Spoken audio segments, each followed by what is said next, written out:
Shalom, Israel. First and foremost, I want to give all honor, glory, and praise unto YAHAWAH, YAHAWASHI, double honors to the elders and apostles of the great millstone. Shalom to my YAHAWAH and His, who are diligently waiting to be delivered from this final captivity.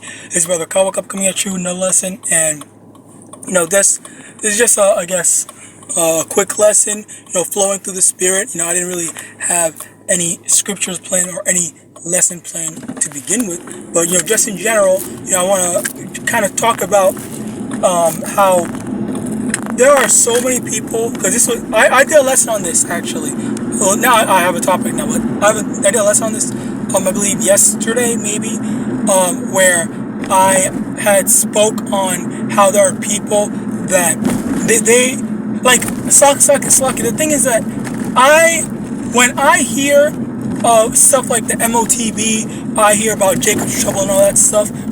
That is something that boosts my faith. That makes me happy to hear. Okay, obviously I understand the implications behind it. I understand that there are going to be people that's going to die during Jacob's trouble. I understand the implication that people are going to get hurt. I understand that people might get taken advantage of. Okay, I know people are going to be, just a whole bunch of different terrible, bad things are going to happen.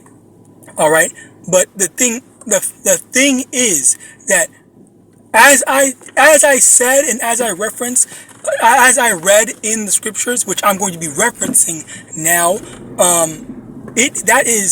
that comes with the territory of being a prophet and being a follower of YAHAWAH, as in reference to Jeremiah chapter 10 verse 2. Okay, be not dismayed at the signs of heaven, for the heathen are dismayed at them. Okay, so when they hear, oh, Jacob's trouble, something's going to happen, then they are going to be afraid. They're going to be quaking in their boots. They're going to be fearful for all the stuff that's going to happen. When we're not supposed to be afraid of it. We're not supposed to be saying, oh my God, I don't want Jacob's trouble to happen. Yeah, but please don't let it happen. Like all that shit, you should not be in that mindset. You should not be in that spirit of asking the Lord to stop Jacob's trouble. You should be asking the Lord to push it full force. The reason why is because, and it's like the reason why I believe, okay, speaking as a man here, the reason why I believe that people or you have so many Jakes that are saying Jacob's trouble is not going to happen, or they don't want Jacob's trouble to happen, or whatever, is because they know that they're not right with YAHAWASHI, and they are going to have to they're going to have to answer to YAHAWASHI for the wickedness that they've done and for disregarding the words of YAHAWASHI. So that's where that very big stumbling block, if you want to call it that, I don't even really think that is, but that fear, but primarily that fear for Jacob's trouble that instills in them. Because even though obviously the Jacob's trouble is described as something that's going to be worse than anything ever, okay, and obviously your average person might say that is a scary thing, but of course I don't feel afraid of it. As a matter of fact, I welcome it. And even the thing is that for me personally, even if I am not good enough, I'll say that. I'll use that term. And I believe that I am sincerely attempting to follow after YAHAWASHI. But even then, even if I am not good enough to receive the mercy of YAHAWASHI, then it still does not matter at the end of the day to me, because I still want Jacob's trouble. I still want all the prophecies to happen, to come to pass, so that we can get out of here. Okay, it's kind of like what's the thing?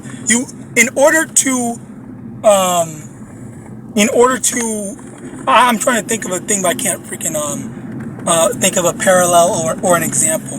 All right, but basically, the best thing that I can think of the top of my head is like you're going through something. Okay, let's just say the rain. Okay, you don't want it to rain on you. You don't want your things or whatever that you have to be ruined, but you you go through the rain, you accept the rain, you tolerate the rain, because you know at the end of the rain, you're going to get the rainbow. Alright, so that's the type of mindset that we need to be having, that, okay, even if the Lord decides to judge us, to allow judgment to fall upon us for during Jacob's trouble, that's not something that we can control, or we should really be bothered by. Okay, we just all, even if you, and as a matter of fact, if anything, you should just hope and pray that the Lord takes your life mercifully or swiftly, so that you don't have to suffer a lot. You don't have to suffer a lot. You're just gonna go through. Oh shit! I forgot. Fuck. So yeah, you just have to go through whatever you're going through. All right. Like for example, the rain, as I had brought up. All right. So you just have to go through the rain. Just accept it. Okay, yeah, it's gonna rain on me. The rain's gonna get me wet and whatnot. My clothes are gonna get messed up. You just accept that, and at the end of it, the Lord is going to deliver you. Okay, I'll just get this, and I'll end it off at that. All right. Revelation chapter 2 and verse 9.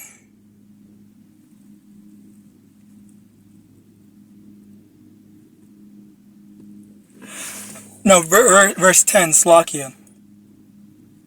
Fear none of those things which thou shalt suffer. Behold, the devil shall cast some of you into prison, that ye may be tried, and ye shall have tribulation 10 days. Be thou faithful unto death, and I will give thee a crown of life. Okay, also read Matthew chapter 24, which is what Yahawashi said, basically, see that ye be not troubled during the beginning of sorrows. All right, Jeremiah chapter 10, verse 2, as I had referenced, okay, where it says, basically, the heathen will be dismayed at the signs of heaven, but we're not supposed to be dismayed at the signs of heaven. Okay, the signs are meant to show us that, we are almost out of here. We're just that much closer to the end, and the Lord's going to get us out of here. Okay, like we don't want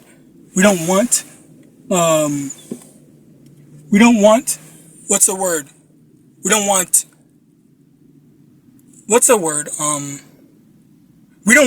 to continue to extend our time here. We want to get the hell up out of here. And the thing is that there's so many people in reference to, let me actually get it instead of referencing it. And then I'll end it off on this. Micah chapter 2 verse 10.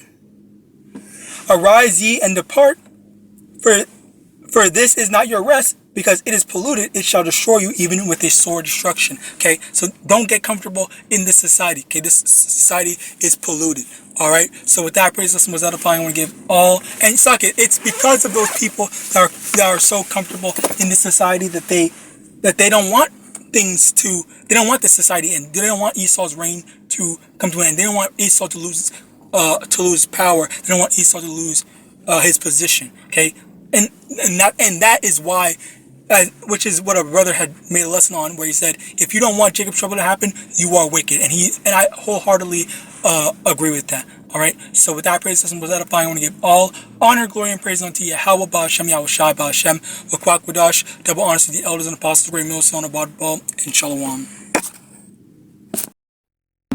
All right. Shalom, Israel. First and foremost, I want to give all honor, glory, and praise unto Yahawah, Ba'ashem, Yahawashi, Ba'ashem, Wakwak Wadash, double honors to the elders and apostles, great millstone. Shalom to my YAHAWAH who are diligently waiting to be delivered from this power captivity. It's Brother Kawakab coming at you with no lesson. Slack is, I guess this is kind of an addition. I don't know if I'm going to make this a separate lesson or another one altogether. But basically, in reference to my previous lesson that I had done, there's lots of people, there's lots of people that claim to be Israelites, claim to be, followers of Yahawah, Yahawashi, and whatnot, when in actuality, the stuff that they do, it's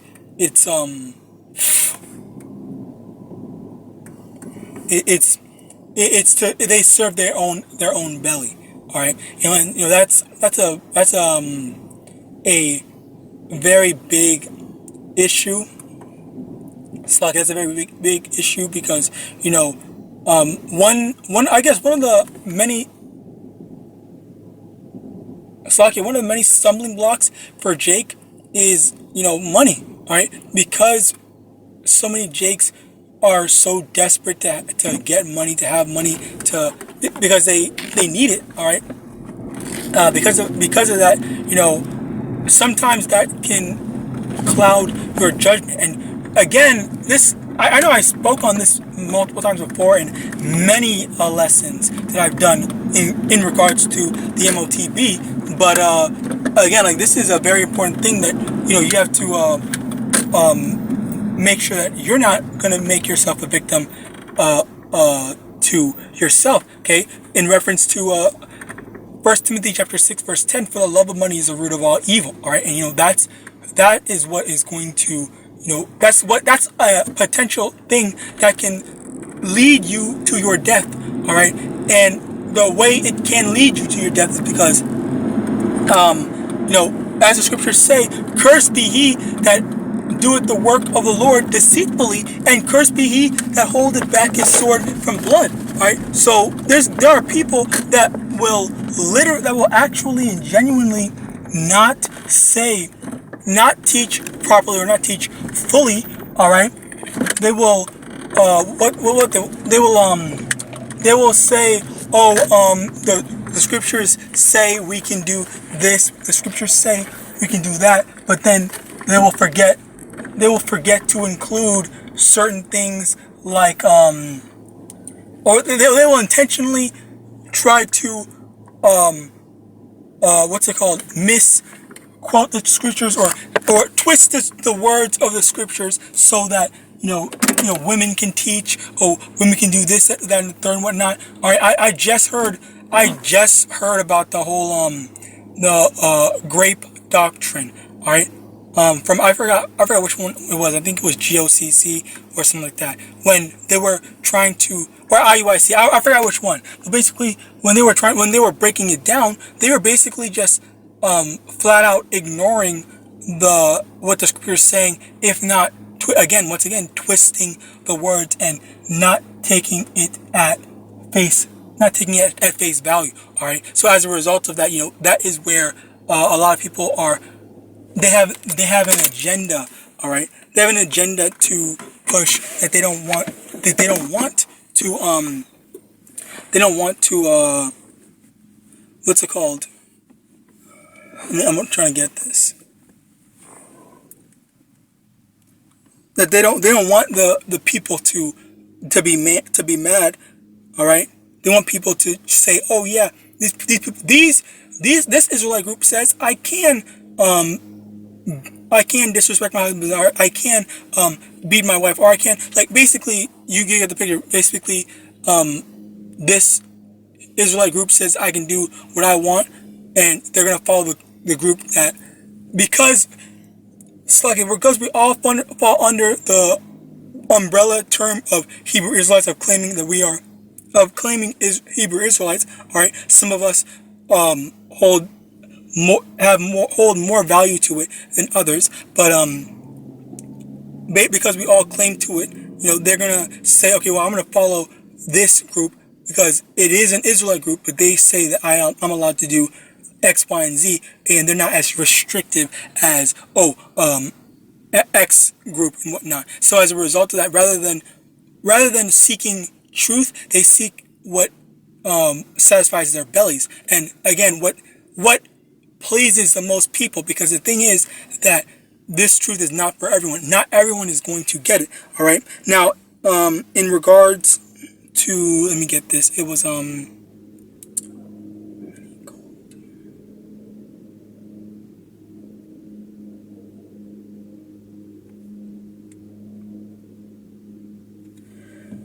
Matthew chapter 20. Matthew chapter 22 verse 14. For many are called, but few are chosen. That's really the thing. That's the main thing where you have people that are they just can't get the truth. They can't accept the truth. They can't accept that Yahawadah wants a woman to just be quiet and respect the authority, which is her husband, or just not teach and whatnot. But you have all these women that are always trying to not even overcompensate, but trying to be extra when that's not what the Lord set you up to do. And also the fact of you wanting to do extra is also wicked, because you are going against the ordinances of what Yahawadah put in place. So basically you know better than the Lord. And that's another thing which comes into the whole Christianity doctrine, where Christians think that, oh yeah, we can pick and choose what laws we can keep. Like, oh well, I'm not gonna sleep with my neighbor's wife, but being alphabet is okay. Oh, like that. These are the types of things that the Christians say. So again, like, are you basically a Christian? Well, I'm not gonna. Well, yeah, you need to ask yourself that. Okay, are you going to accept the whole entire word of what the Lord said, or are you going to pick and choose what you want to follow? Okay, and speaking to myself first and foremost, I've been needing to kind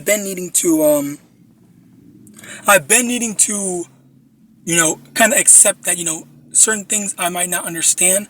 All right, let me get this, but I still have to do it because I trust Yahawadah. So Isaiah chapter 55 verse 8. For my thoughts are not your thoughts, neither are your ways my ways, saith the Lord. Okay, so we can't understand the ways of Yahawadah, and you don't even need to try. All you have to do is just shut up and listen. Just be obedient. Alright, so with that, praise system was edifying. I want to give all honor, glory, and praise unto Yahawadah, Hashem, with Kwakwadashna, honestly, elders and apostle, great millstone, about ball and shalom.